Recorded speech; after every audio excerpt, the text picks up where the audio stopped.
MTA. یہ وہ سورج ہے جو مغرب سے چڑھا، دیکھ لو روشن نشاں ہے MTA.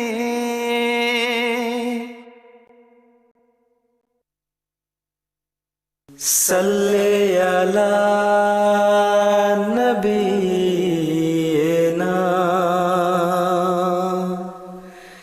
صلی علی محمد، صلی علی نبینا، صلی علی محمد، صلی علی حبیبنا، صلی علی محمد.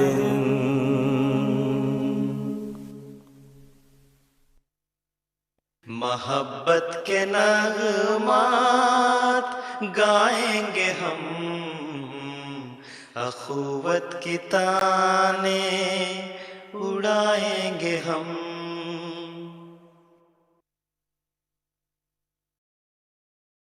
والله إن محمدا كردافة، وبه الوصول بسدة السلطان هو فخر كل مطهر ومقدس، وبه يباهي العسكر الروحاني.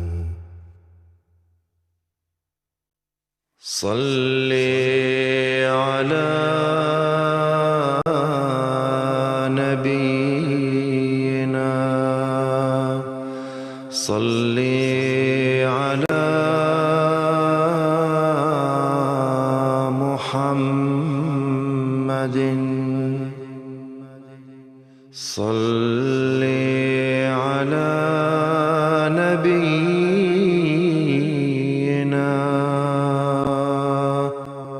صلي على محمد، صلي على حبيبنا،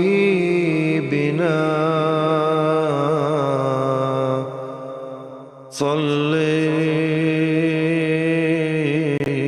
على محمد، صلي على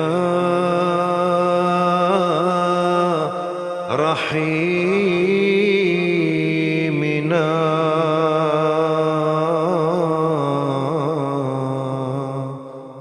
صلي على محمد، صلي على كريمنا،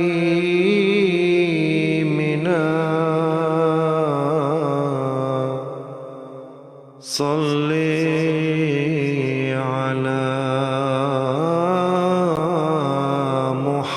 محمد،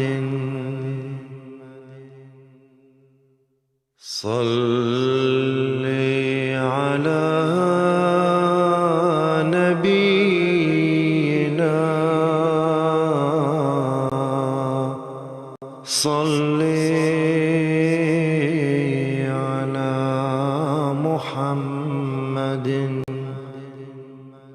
صلي على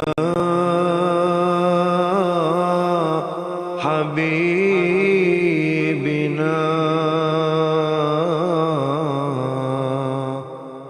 صلي على محمد. بلغ العلا بكماله،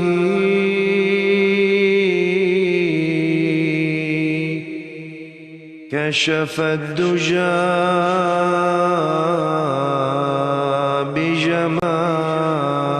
بجماله، حسنت جميع خصاله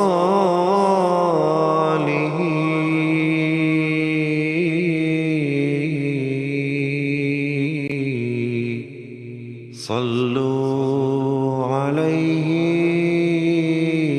وآله صل على نبينا صل على محمد صل على نبينا صل على محمد صل على حبيبنا صل على محمد صل على إمامنا صل على إمامنا صل على محمد صل على نبي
الله أكبر الله أكبر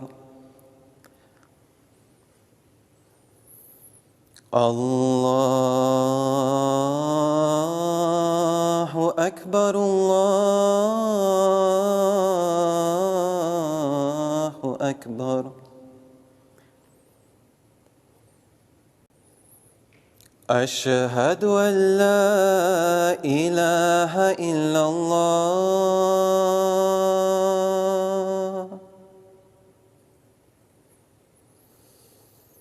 أشهد أن لا إله إلا الله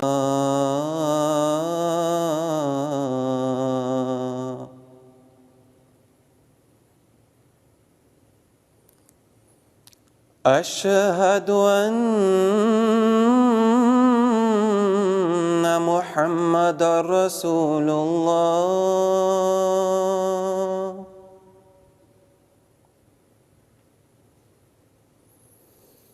أشهد أن محمدًا رسول الله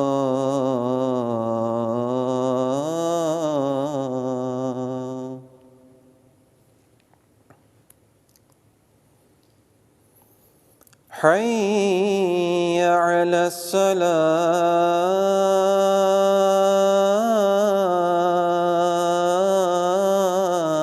الصلاة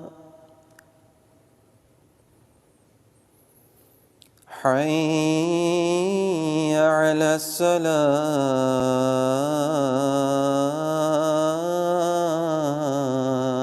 الصلاة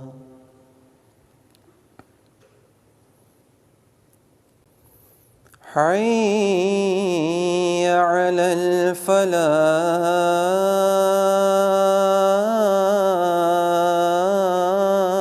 الفلاح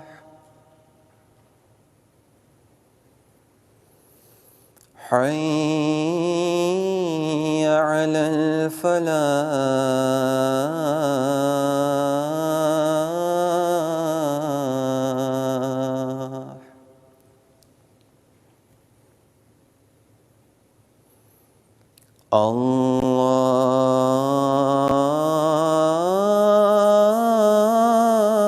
الله أكبر الله أكبر. لا إله إلا الله.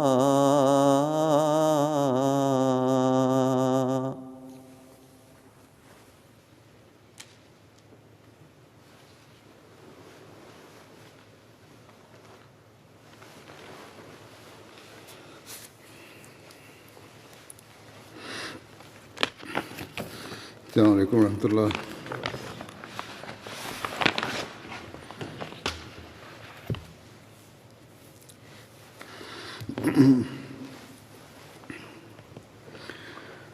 أشهد أن لا إله إلا الله وحده لا شريك له وأشهد أن محمدا عبده ورسوله.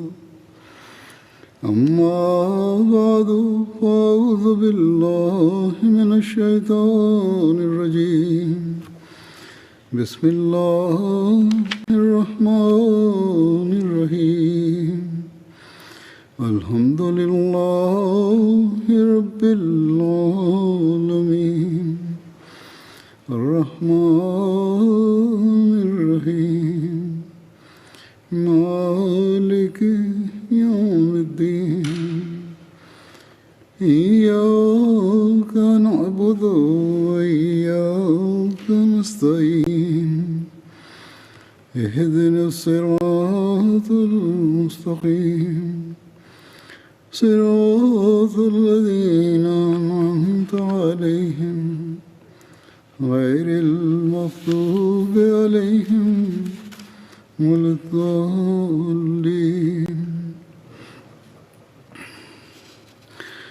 आजकल أعوذ بالله من الشيطان الرجيم بسم الله الرحمن الرحيم. Nowadays we are talking and discussing the life and biography of Hazrat Umar and also the battles that took place in his age and lifetime. I'll continue with the same discussion, and there is Jange Boer, which I will be talking about today, which took place in the 13th year of Hijrah, and according to other historians, it took place in the 16th year of Hijrah. I discussed about the Battle of Jether, that after the defeat, when the message was sent through Hazrat Musanna, Hazrat Umar had ordered that go to your people, that let the Muslim army remain where they are. They shouldn't change the battlefront. At the defeat of the Battle of Jether, Hazrat Umar was so much disappointed, and then he gathered people, and then people gathered, and there were even some Christians who joined hands after a call for the war was made at the order of Hazrat Umar. Hazrat Umar sent an army to Iraq, and Hazrat Musanna also gathered troops around his area. When Rustum heard about this, he sent an army at a place called Hira, which is about 3 miles from Kufa. This is a township where at near Boab, and this is a tributary of the river of Euphrates, where these two armies met. And this battle was fought in the month of Ramadan, and it was after that when the township of Kufa was established. And the condition was that you either you cross the river, or the non-Muslims shouldn't cross. And Hazrat Musanna said, you rather cross. And Hazrat Musanna, he organized his army.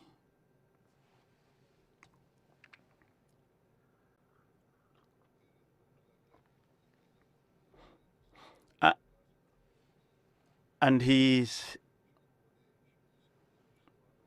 rode on his horse called Shamus, and then he checked all the troops, all the army, and then he gave different orders to these different groups, army groups. And as he was addressing them, he said that I hope today Arab will not be defeated, the face of Arab will not be tainted today. And I pray and I hope that each and everyone amongst you is respectable in my eyes. And at that time, Umar was saying that we are all equal. And as they responded to this and they said, Labbaik, Labbaik. And when Hazrat Umar was very just with the army and treated them well, and then none could go against what Hazrat Umar was asking them then. And Hazrat Musanna had said that I will say 3 takbirat. I will say, and when you hear the 4th takbir, then you attack. When on the first occasion, Hazrat Musanna said Allahu Akbar, then the opponents attacked, and then the Muslims also fought or responded to the attack, and then the arrangement was broken. And then Hazrat Musanna sent a message, and then he said, tell them that the Amir, the commander, is giving you salam. And then the tribe which had responded to the attack and stopped. We are told that the Iranians were killed in the number of 100,000, and even their commander was killed in this battle. And this is called Yawm al-Ashhar, because in this battle there were 100 people who amongst them had killed 10 people. And the Iranians, they wanted to cross the river to get stronghold of their areas. But the Musanna's army, they attacked them from behind, and when they crossed the bridge, they killed so many people, so many opponents. And Hazrat Musanna regretted. He said, why did I have to pursue them? I shouldn't have pursued them since they were running away from the battle. And then Hazrat Musanna always used to say that this was very wrong, because it was wrong to fight those who are not even able to fight, and I won't even fight in the future. And then he admonished the Muslims that never to fight those who are running away or who cannot even fight. This was a mistake from my side, to pursue those who are running away. This also depicts the true teachings, the true nature of the Muslim teachings regarding rules of engagement. Maharsa was killed there, and those who were killed in this battle, Hazrat Musanna led the funeral prayers for them. And then he said that what lessens my grief is that most of those who participated in this battle, they fought with a lot of bravery, and they remained steadfast. And another thing which lessens my grief is that the martyrdom of some people becomes an expiation for other people's sins. And also we see the role of women in battle, how we see that the camp of the ladies and the children, which was built in this camp, we find that when a horse ran towards them, They thought that maybe it was an opponent's army which was coming to attack. And then they became ready. They took stones and whatever they had to fight back. But when the army people who were getting closer to the camp, the women realized that Umar bin Asi, who was coming, and then he said, this is what befits the women of the Muslim army.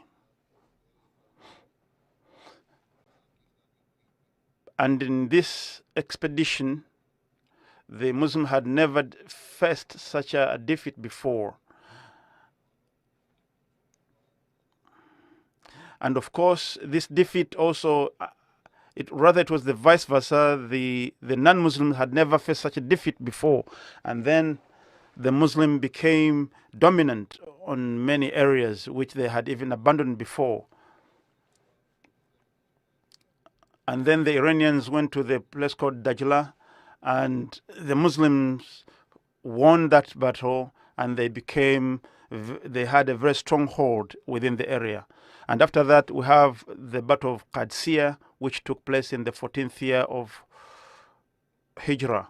Qadsiya is a place within Iraq, and which is about 32 to 35 kilometers from Kufa.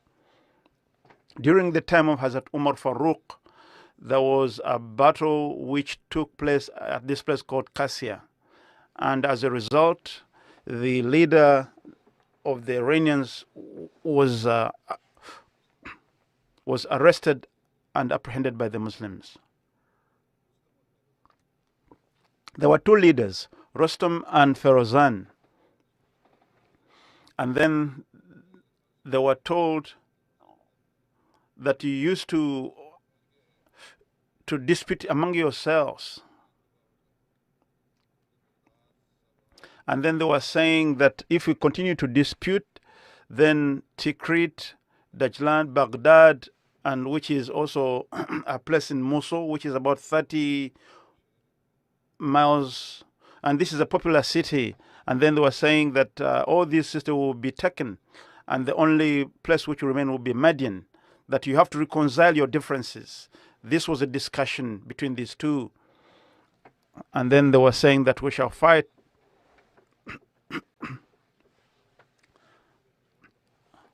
Hazrat Umar, when he deposed these leaders, then he chose an army leader who was around 30 years. And then Hazrat Musanna gave a report after the battle to Hazrat Umar. Then he told Hazrat Umar that I will have to face the leaders myself. And then Hazrat Musanna was given orders from Hazrat Umar that he should go to those areas, the bordering areas, and of the tribe of Rabia and Moser. And he ordered that the people of these tribes should also participate in the battle. Hazrat Umar sent different leaders, and he called the commanders to congregate in Medina. And because Hajj was getting close, and the Arabs had gathered for Hajj, but when he returned from Hajj, there was a big army which had gathered in Medina. Then Hazrat Umar radiallahu ta'ala took the command of Medina, and then he appointed Hazrat Ali to be the leader in Medina. And then he went to a place called Sirar, and Hazrat Umar camped there with the army. And then Hazrat Umar at that time, though he was ready to go for the battle, and he had not decided yet that whether he will go himself or he will make another one as a leader of the leader of the army. In Tabri, it comes that when Hazrat Umar took counsel of his people, they all said we should all go and attack at the place But until the place called Sirar, Umar had not taken the decision yet. But Hazrat Abdul Rahman bin Auf was among the people who were against Hazrat Umar's taking leadership. And Hazrat Abdul Rahman said that before this, apart from the Holy Prophet ﷺ, I have not sacrificed my parents upon anyone else. And after you, I won't do this. But all I say is, for the sake of my parents, the decision of this, you should leave it upon me. And then he said to Hazrat Umar that you should only stop here at Asrar, and then you should just flag off your army from here with commands. And then he said,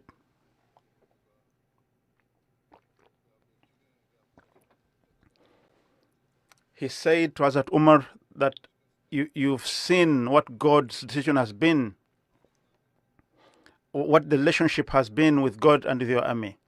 If you are killed or if you are defeated, then it means that the Muslim will never be able to slaughter any to utter any slogan, and they will never be able even to walk with pride. And after a consultation with the consultative committee, then Hazrat Umar took a decision, and he also consulted after consulting other people, and there was a gathering that took place, and then Hazrat Umar said in that gathering that God has gathered you upon Islam, and in Islam God has made us brothers, and we are like a body, that once one part of the body is affected, it affects the entire body. Therefore, it is very important, and it is incumbent upon Muslims that we should take issues, we should take decisions, and we make a collective and informed decisions before we make any move. And whatever decision we make, and we make a unanimous decision, we shall have to follow that decision. And the Amir, the leader, will have to accept the general consensus. And the generals also should follow whatever plans is in the place. And then Hazrat Umar said that, all people, I had participated as an individual. I wanted to take part as an individual. But the majority, they have come with an informed decision for me not to go. And for that decision, and for that reason, I'm not going, and I will have to appoint someone else in my place. And as Hazrat Umar was looking for someone, then Hazrat Hassad sent a letter, and Hazrat Saad at that time was in Najd. And Hazrat Umar said, can you tell me someone who we can make a commander? And Hazrat Abdul Rahman has said that you have got people. And then Hazrat Abdul Rahman said that Saad bin Malik, Saad bin Abu Waqas, and then the rest also supported this opinion. And in the book of Tabri, it comes that when Hazrat Umar was appointing Saad as the commander, he said that you should not think that because of being an uncle of the Holy Prophet and a Sahabi, you have any priority upon everything. Rather, Allah effaces the sins via virtues and good deeds. God has no blood relationships with anyone, or doesn't consider blood relationships. And then he said to Hazrat Saad that, remember my will to you and my advice to you, that you are now in charge of each and every individual under you. And then you should admonish people for good and virtue, and you should wish success and victory for everyone. And remember, there is a way to influence others, and the best way to influence others is through patience. And once you face if you are inflicted with pain, or you face any defeat, you should remain steadfast and patient, and through this you shall receive Allah's support. And he said, you should march from Sharaf, and this is a fountain. You should march from there towards Iraq. This is where you should start your journey, and your battle should begin from there. And then he said you should take support from Allah, and always remember that you are going to fight an army. You are facing an army which is bigger than you. They are well equipped. They have power over you. And you are going to fight an army which is well protected. And they are well entrenched. They have a green area. They are standing in a better place than you. But never be deceived. Once you get to Qassia, and you should draw your lines and make a front there. And then he told them where to have a front line, that don't move from there. And once you do this, the opponent will come to attack you with force. But if you remain steadfast and very strong, and then you have the fortitude, you will have the strength to fight the army, then I assure you that you will succeed and you will defeat the army, and the opponent will never be able to defeat you. And if there is any other condition beside this, then you have to change the front line.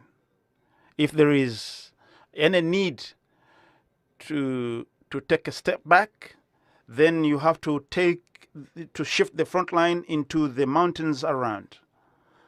And then you'll be knowing the place better. And because they won't know the areas very well, God will also give you another victory if they push you back. But Hazrat Umar was very confident, was very sure that the Muslim will win. That's why he gave him two options. And then he said, the last victory will be for you. And as he was giving these details, and he gave the details to the commander, and Tibri writes that he even gave them the date when they should move. And he told them that at Qassia, it has to be Huzayb al-Hajanat and Saib al-Qawadus, and these are the places where they should camp and spread around. Huzayb, Qassia, Muasia, all these fountains which are not far from each other. And from the letter which came from Saad, which he received from Hazrat, it is very clear from history that these are the locations where the battle took place. Hazrat Umar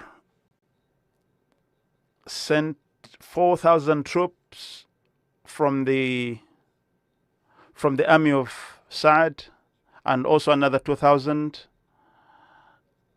And then in this way, the number of the Muslims, the Muslim army, increased to almost 30,000 army. And we can judge the number through the number of the companions of the Holy Prophet who participated in the Battle of Ahzab. And it is said that were about 99. Others say there were 70 companions.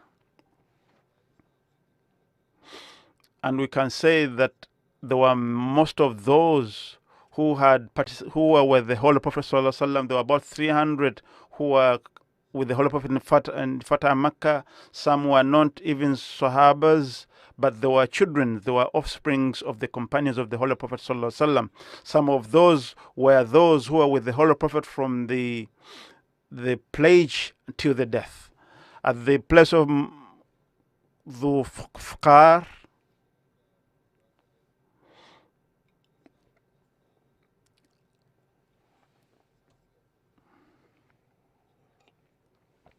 when Musanna died at this place, he appointed another leader in his stead. And then Hazrat Umar gave orders in the later, after learning about the death of Musanna, and then he said, you should have 1,000 different groups and choose a leader for each group, and then after that you should fight. And then Hazrat Umar gave an order to Sa'd that make Mughira to be the commander, and whatever happens, you should be updating me of what happens in the army. And then Hazrat Sa'd organized the army, and he used to update Hazrat Umar. He appointed leaders, and appointing 10 different groups. It was also the practice of the Holy Prophet sallallahu alaihi wasallam. And also in another letter, Hazrat Umar addressed his army saying that you should always evaluate yourselves. You should always be steadfast and patient, because Allah will reward you according to your intentions. The responsibility upon your shoulders, the work which you are going to do, you should do it with a lot of devotion and a lot of care, because you are doing this for the sake of Allah, and you should recite La hawla wa la quwwata illa billah. And you should also inform me as you advance where you get, and you should tell me who your leaders are, because I was not able to give you proper guidance, proper instructions, because I wasn't much aware of your enemy and how big the troop is. But I should be receiving, and I advise you to be sending me the details, and you should give me the entire area. Give me the details of the areas, and you should write back and update me in this way. And just fear Allah, and also have your trust in Allah, and keep fearing Allah, and Allah will guide you. And it is Him who has brought you to face the enemy.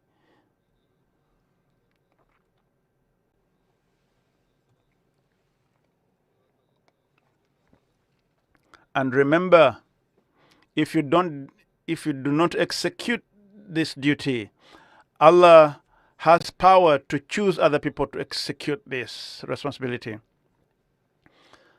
And then Hazrat Umar was given all the details as requested. And then in response, Hazrat Umar said, remain where you are until the opponent attack you. But if they don't, then you have to advance up to Madian. I've already talked about this in regards with Hazrat Sa'd, that Hazrat Sa'd, he remained in Qadsiya for 1 month. And then there wasn't any orders from Hazrat Umar. And then Yazjar, the leader of Iran, wrote a letter that, O Arab, there are some people who are here. You have been here, you have been camping for a month, and you haven't attacked. You have eaten our food, you've destroyed our crops. And after this letter, Yazjar called Rustum, and then was taking consultation with him. And then they wanted to choose a leader.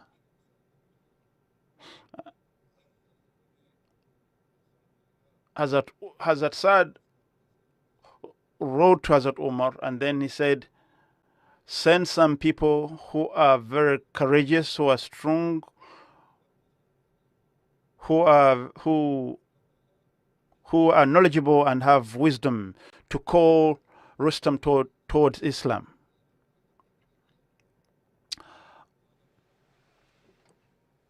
Rather, Hazrat Umar said that just continue writing me letters, because this could be a disgrace in case.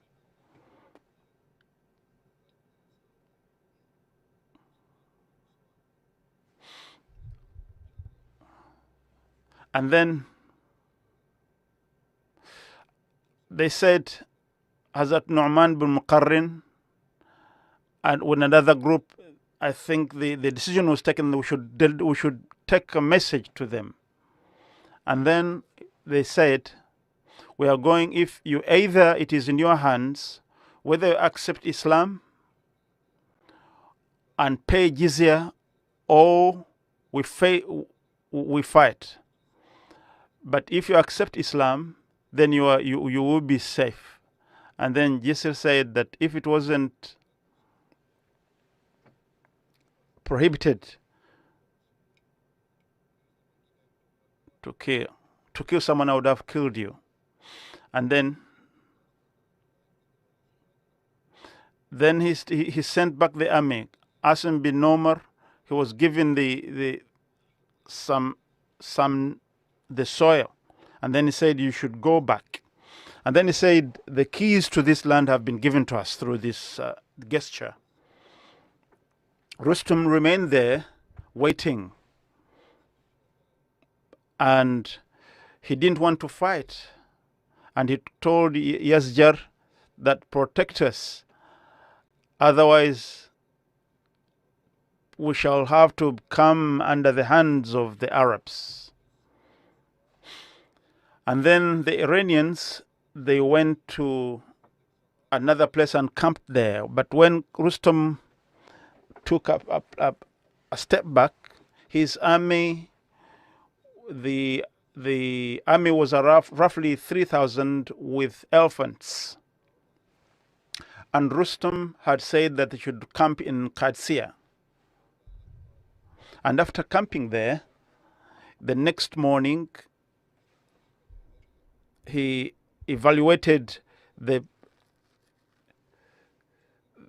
strength of the Muslims.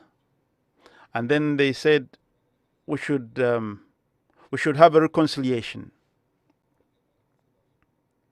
And the Muslims said, for us, there is no reconciliation. For us, we are already determined to die. And they organized a place in Rustam's place, and then they put a throne, and then they put cushions around this throne, and Abi bin Amir was the first one from among the Muslims, and then he went to Rustam and then he walked on these carpets with his spear, and then when he reached near Rustam, when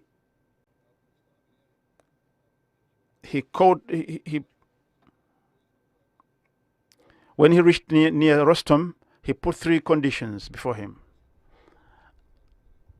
And then he said, if you give jizya, we shall even protect you. If you don't accept this, then we shall have to fight. In these 3 days, we won't attack you first. We shall be attacking in the 4th day if you don't accept our conditions. And we won't attack you first. But if you attack us before, we shall be compelled to fight. And then on the 2nd day, he sent Huzaifa. And then he repeated the 3 conditions which they had. And then Mughira also was sent and also presented the same position like the 2 first companions. And then Mughira said that who will be killed from among us will go to paradise, and who will be killed amongst you will go to hell. And those who will remain, they will be heroes. And then when Rustam heard this, he said, I swear by the sun that we shall overcome you, we shall fight you. And then Hazasad sent another group which came back in the evening. And then the order was that because the Arabs, the Muslims, had the control over the bridge, they told them that if you cross the bridge, it's upon you. And then they said, someone said, from the opponents that we shall wipe the Muslims out.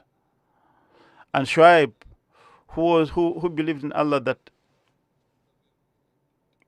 someone had said from among the arm of the Muslim who believed in Allah, and then said Inshallah. And Rustum said that even if you don't need to say Allah, even without that we shall wipe them. And then as a result, he could not sit afterwards.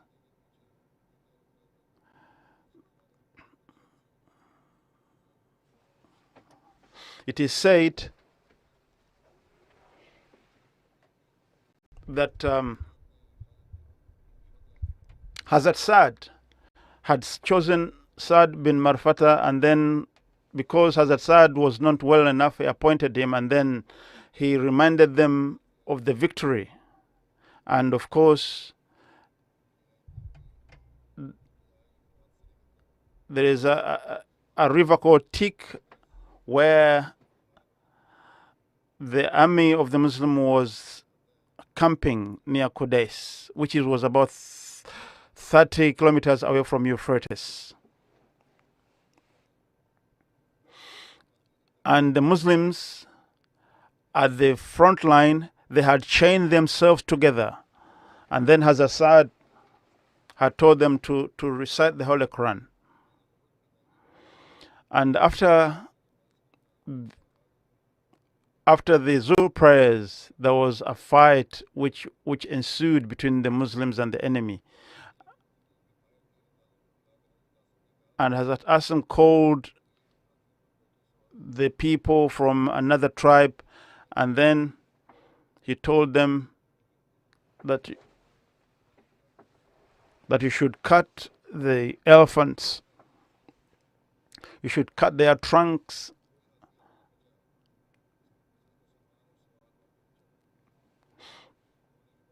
and all the elephants were killed, and there were 500 Muslims who were killed, and it is called Yawmul Marmas because of this loss which the Muslims face. On the second day, Hazrat Saad ordered the martyrs to be buried. Hazrat Hashim bin Utbah bin Abi Waqas, who was the Amir in Mecca, and he ordered him to come to Iraq, and the next day he arrived in Iraq. Qaqa is the one who was sent to Iran, and then there was a division in the army, and then he met the different groups, and as he met them, they were rejuvenated by receiving messages from other companions. And then he told them that do as I do. And then they started to attack again.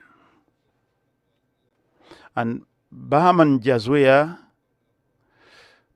came to attack.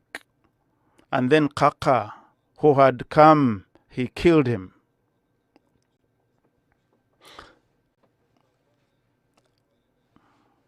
Hazrat Abu Bakr had said about Qaqa that no one can defeat him. And where he stands and where people are like him stand, no one can defeat them. And people were preparing the bridge which was destroyed 2 days before, and then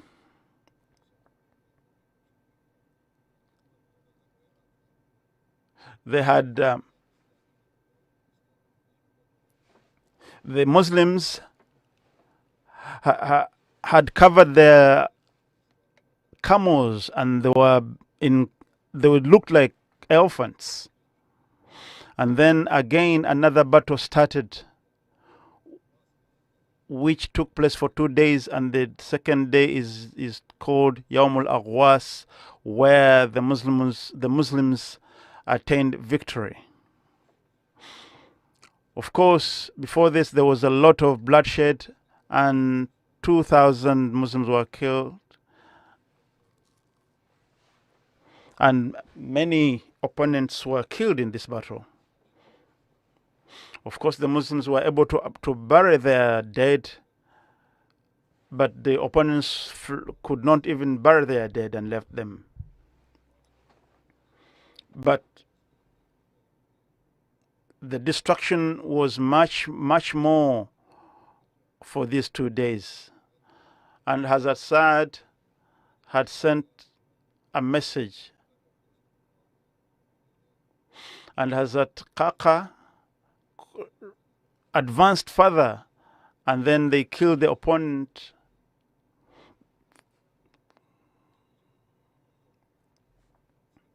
Hazrat Kaka killed the commander of the opponents,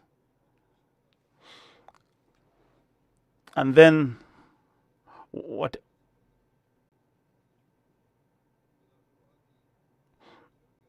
there was an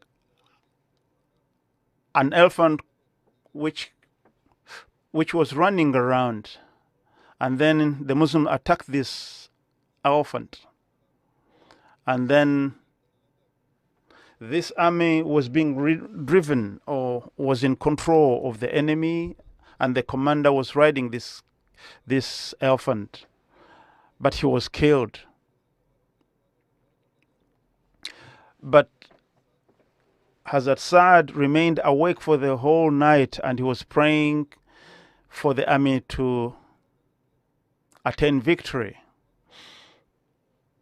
In the next day, in the morning, the Muslims were very tired, but because they remained awake for the whole night, and this night is the night which you call Yawm al-Harir, where they remained very busy. Rather, they couldn't even speak to each other until the battle was won.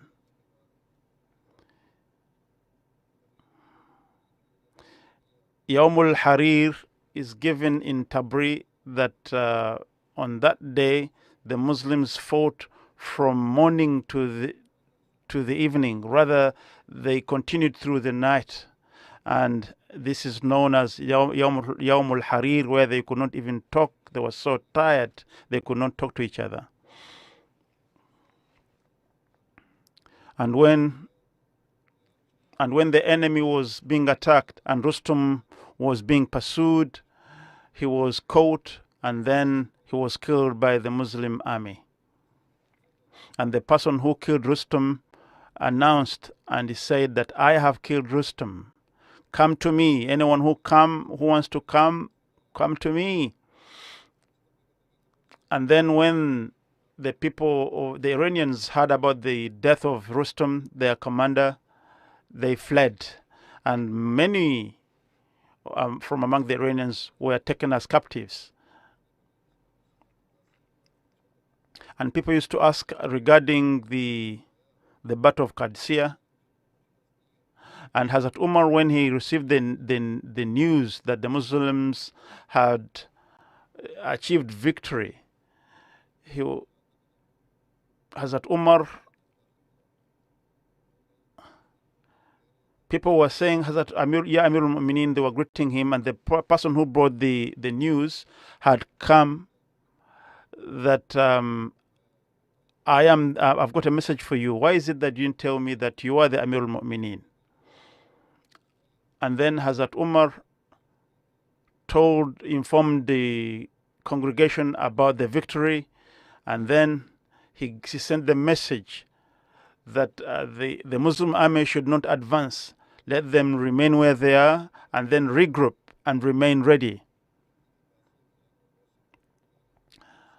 And it is said that there were so many among the opponents who had reconciled with the Muslims before. and they say that they were forced to come and fight in this battle. They did not come with their own free will.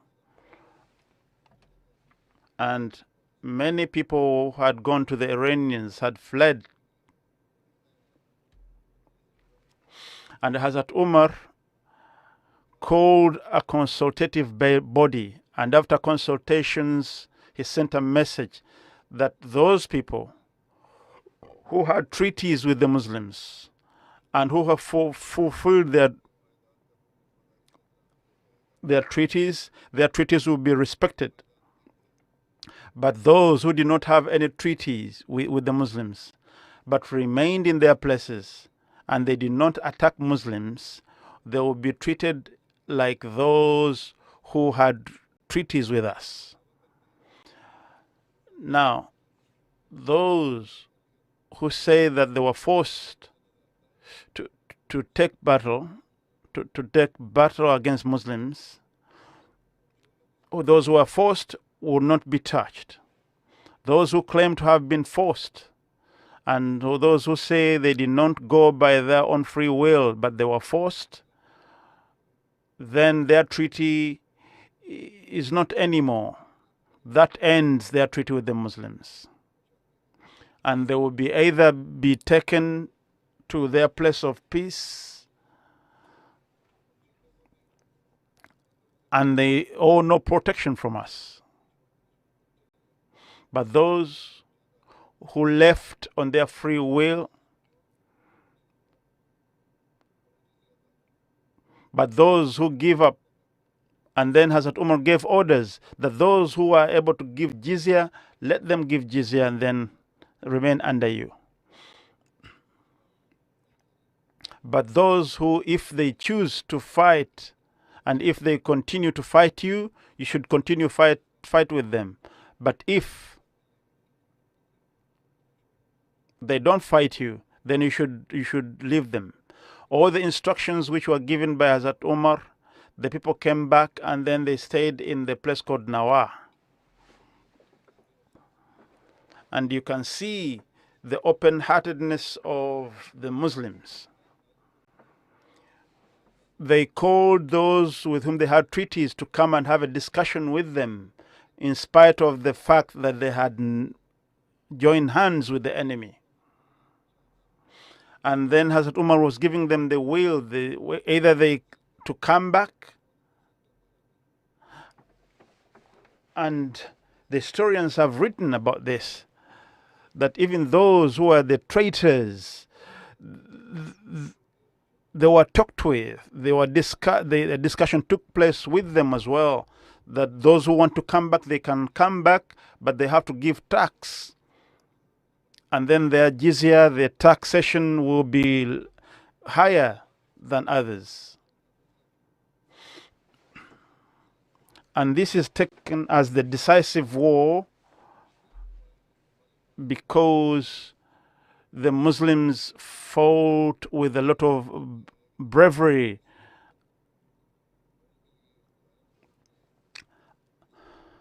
And it is said that the people who took part in Qadisiyah, Hazrat Umar had a great consideration for the people who took part in this battle, and they were given salaries after that.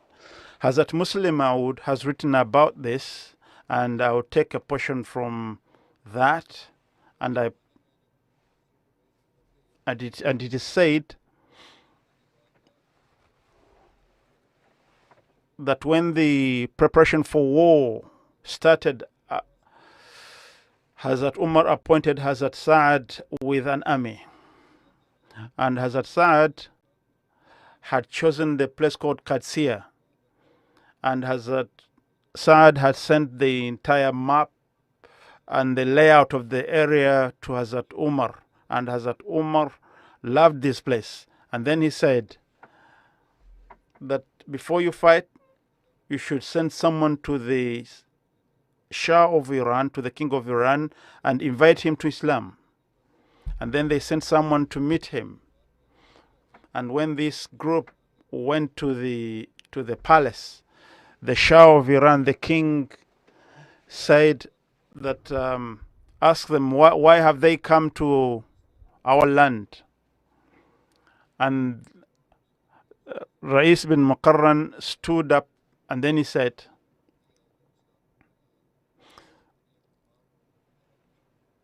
that God has commanded us to spread Islam, and we have come to invite you towards Islam.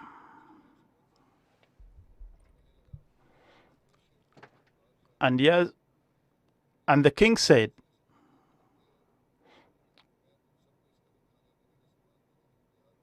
I'm ready to give you provisions, and you can be, I'll give you even close to where I'll give you such provisions, and you can go back. Why do you want to kill yourself? Why do you want to finish? Why do you want to fight and die? I can give you money and you return home. And then Hazrat Mughira stood up and said that you're right. We were very poor before. We are people who had nothing to eat. We could eat scorpions and snakes or whatever we could find. But God has favored us and has given us a prophet, and we have believed in him, and we have acted upon his commandments. And as a result, there is a great revolution amongst us. And we don't have those sins, and we don't have those conditions like you mentioned, which were in us before. We cannot be deceived by these incentives you are giving us. If it's your wish and you want to fight us, we are ready to fight you. You cannot dissuade us by presenting these favors upon us. And then he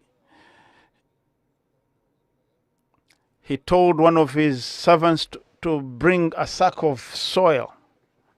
And then he said, apart from this, there's nothing I can give you. Take this with you. So he gave them a sack of sand. And then I want to give a greater details here that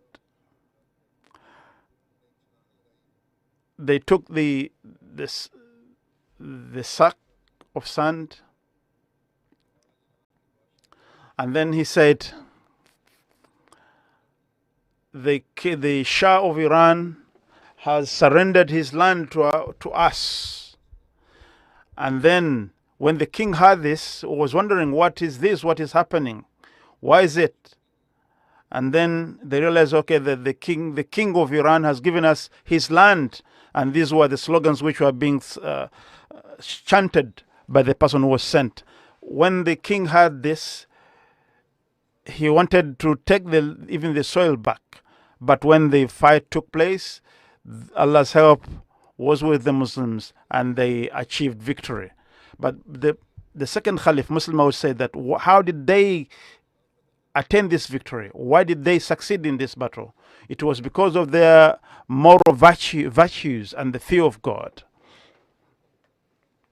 It is because the Holy Prophet had molded them to such a high status of spirituality, and it is because of acting upon the commandments of the Holy Quran that you can attain victory. Inshallah, I'll continue with the same discussion in my future sermons as well.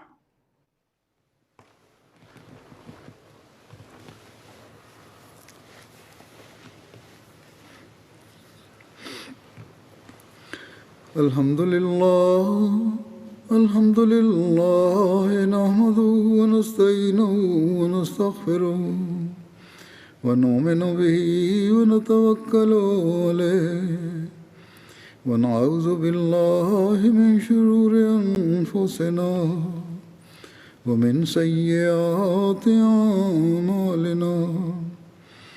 Man yahdihillahu fala mudilla lahu ومن يضلل فلا هادي له ونشهد أن لا إله إلا الله ونشهد أن محمدا عبده ورسوله عباد الله رحمكم الله إن الله يأمر بالعدل والإحسان وإيتاء ذي القربى وينهى عن الفحشاء والمنكر والبغي يعظكم لعلكم تذكرون اذكروا الله يذكركم وادعوه يستجب لكم ولذكر الله أكبر.